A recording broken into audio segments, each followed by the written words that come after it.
Hello dear student, I hope आप सब बहुत अच्छे होंगे। आज हम बीए पॉलिटिकल ऑनर्स का सेमेस्टर फर्स्ट, ठीक है, प्रीवियस ईयर का पेपर है, उसका क्वेश्चन का आंसर देखेंगे। किस तरह हमें आंसर को एक्सप्लेन करना होता है पेपर में, आज हम ये देखेंगे, ठीक है। सब्जेक्ट का नाम है अंडरस्टैंडिंग पॉलिटिकल थ्योरी। तो आइए इसका प्रश्न देखते हैं।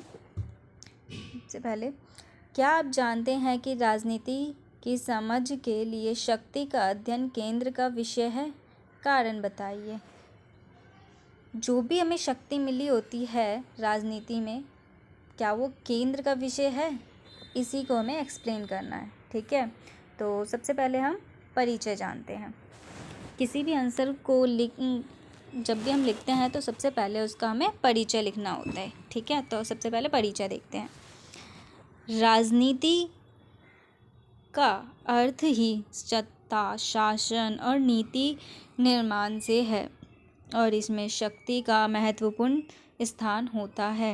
राजनीति के मूल सिद्धांतों को समझने के लिए शक्ति का अध्ययन अनिवार्य है। शक्ति का अध्ययन केवल शासकों और नेताओं के व्यवहार को ही नहीं बल्कि समाज, समूह और व्यक्तियों के पारस्परिक संबंध को भी उजागर करता है। इसलिए राजनीति की समझ केंद्र का विषय है, ठीक है। यहाँ होता है हमारा परिचय खत्म। अब हम शक्ति की परिभाषा लिखेंगे, ठीक है। तो शक्ति का सामान्य अर्थ किसी व्यक्ति या समूह को दूसरे के ऊपर प्रभाव डालने की क्षमता से है। यह केवल बल उपयोग तक ही सीमित नहीं है, बल्कि इसमें प्रलोभन नीतियों, सामाजिक मान्यताओं और वैभवता का भी समावेश होता है। मार्क्स वेबर के अनुसार शक्ति का अर्थ किसी सामाजिक संबंध में अपनी इच्छित कार्य को करवाने की क्षमता है, चाहे उनके लिए विरोध का ही सामना क्यों ना करना पड़े, ठीक है। अब हम लिखेंगे राजनीति में शक्तियों का महत्व। तो हमने इसको डायग्राम में एक्सप्लेन कर रखा है। तो पहला है प्रभाव और नियंत्रण, दूसरा है नीतियों का निर्धारण, तीसरा है सत्ता संतुलन, चौथा है संघर्ष और परिवर्तन, ठीक है। अब इसको एक्सप्लेन करेंगे हम। तो इसका पहला है प्रभाव और नियंत्रण। राजनीति में शक्ति का मुख्य पहलू प्रभाव और नियंत्रण है। राजनीति निर्णय, नीतियों और कानून का निर्माण और उनका कार्यान्वयन सत्ता के बल पर होता है। जो लोग सत्ता में होते हैं वे संसाधनों, लोगों और विचारधाराओं पर नियंत्रण रखते हैं, ठीक है। दूसरा है नीतियों का निर्धारण। राजनीतिक नीतियों का निर्माण और उनका कार्यान्वयन सत्ता के माध्यम से होता है। विभिन्न समूह और संस्थाएं अपनी शक्ति के आधार पर नीतियों को प्रभावित करती है। उदाहरण, बड़े उद्योग समूह अपने आर्थिक शक्ति का उपयोग करके नीतियों को अपने पक्ष में मोड़ सकते हैं, ठीक है। अब जानते हैं सत्ता संतुलन। राजनीति में शक्ति का संतुलन एक महत्वपूर्ण कारक है।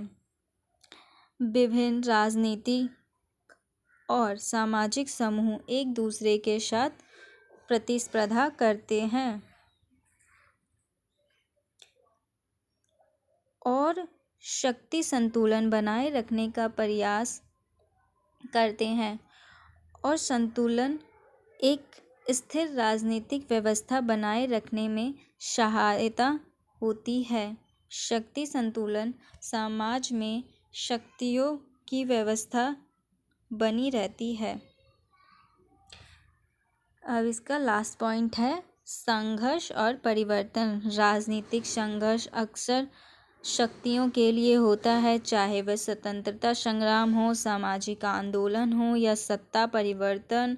समाज परिवर्तन सभी में शक्ति की भूमिका है। महात्मा गांधी के नेतृत्व में भारत का स्वतंत्रता संग्राम एक शक्तिशाली आंदोलन था। अब हम जानते हैं शक्ति के स्रोत, शक्ति के 3 स्रोत है, आर्थिक शक्ति, सामाजिक और सांस्कृतिक शक्ति और सैन्य शक्ति। अब हम इनको भी एक्सप्लेन करेंगे, ठीक है। तो आर्थिक शक्ति, आर्थिक शक्ति भी राजनीति में महत्वपूर्ण भूमिका निभाती है। धन और संसाधनों का नेतृत्व करने वाली शक्ति और समूह राजनीतिक निर्णयों को प्रभावित कर सकते हैं। उदाहरण, बड़ी कंपनी और उद्योगपति अपने आर्थिक शक्ति का उपयोग करके सरकारों को अपने पक्ष में नीति बनाने के लिए प्रेरित करते हैं, ठीक है। अब जानते हैं दूसरा, सांस्कृतिक और सामाजिक शक्ति भी राजनीतिक में प्रभाव डालती है। धार्मिक नेता, समाज सुधारक और सांस्कृतिक प्रगति अपनी सामाजिक शक्ति का उपयोग करके जनता की सोच और व्यवहार को प्रभावित कर सकते हैं। महात्मा गांधी, मार्टिन लूथर जैसे नेता अपने सामाजिक और सांस्कृतिक शक्ति का उपयोग करके बड़े राजनीतिक परिवर्तन ला सकते हैं, ठीक है। अब देखते हैं सैन्य शक्ति। सैन्य शक्ति का भी राजनीति में महत्वपूर्ण स्थान है।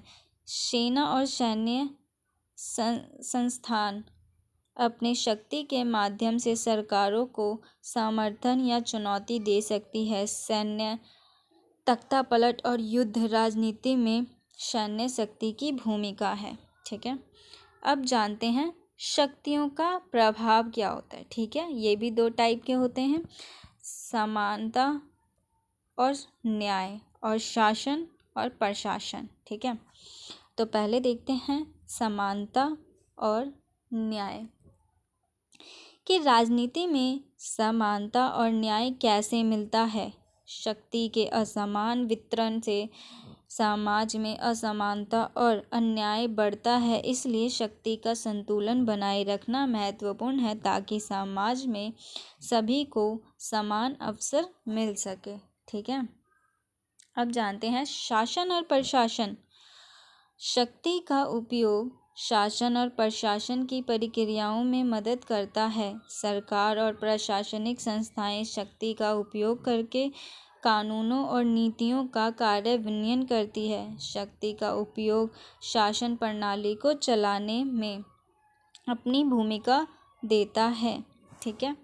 अब हम इस आंसर में कुछ राइटर्स के विचारधारा लिखेंगे, ठीक है। तो पहला है थॉमस हर्बर्स के अनुसार, हर्बर ने मानव स्वभाव को स्वार्थी और हिंसक माना और यह तर्क दिया कि एक शक्तिशाली संप्रभु राज्य की स्थापना आवश्यक है ताकि समाज में शांति और व्यवस्था बनी रहे, ठीक है। दूसरे हैं कार्ल मार्क्स के अनुसार, मार्क्स ने शक्ति को आर्थिक शर्तों के संदर्भ में देखा और यह तर्क दिया कि शक्ति का वितरण वर्ग संघर्ष पर आधारित होता है। उन्हें पूंजीपति और श्रम वर्गों के बीच शक्तियों के असमान वितरण की आलोचना की है, ठीक है। अब देखते हैं जॉन लॉक के अनुसार, लॉक ने शक्ति को सामाजिक अनुबंध के माध्यम से वैभवता प्रदान की और व्यक्तिगत स्वतंत्रता को अधिकारों की सुरक्षा करने के लिए सत्ता का सीमित उपयोग करते हैं। तो ये कुछ राइटर्स के विचारधारा लिखे हैं आंसर में, ठीक है, जिससे हमारा आंसर अच्छा हो गया, ठीक है। और आंसर में लेखकों की विचारधारा लिखना जरूरी होता है। तो अब लास्ट पॉइंट है निष्कर्ष, ठीक है। राजनीति के समझ के लिए शक्ति का अध्ययन अनिवार्य है। शक्ति के विभिन्न स्रोतों और उनके प्रभावों का अध्ययन करके हम राजनीति के विभिन्न पहलुओं और पहलुओं को समझ सकते हैं। शक्ति का संतुलन बनाए रखना, नीतियों का निर्माण और उनका कार्यान्वयन और समाज में समानता और न्याय को स्थापित करना, ये सभी शक्ति के अध्ययन के पहलू हैं। इस प्रकार शक्ति का अध्ययन राजनीति की गहरी और व्यापक समझ के लिए केंद्र का विषय है। तो इस तरह हमारा आंसर लिखा जाएगा। सबसे पहले हम परिचय लिखेंगे, फिर परिभाषा लिखेंगे, फिर डायग्राम के साथ हम अपने आंसर को एक्सप्लेन करेंगे पॉइंट टू पॉइंट। ठीक है, अगर इसमें और कुछ भी पूछा हो तो हम नीचे और पॉइंट्स जोड़ते चले जाएंगे डायग्राम के साथ, जिससे हमारा आंसर देखते ही टीचर को समझ आ जाए। फिर हम इसके अंदर कुछ राइटर्स के थॉट्स डालेंगे। ठीक है, और फिर निष्कर्ष डाल के हम अपने आंसर को ख़त्म करेंगे। सो आई होप आपको आंसर लिखने में अब हेल्प मिलेगी। तो थैंक यू।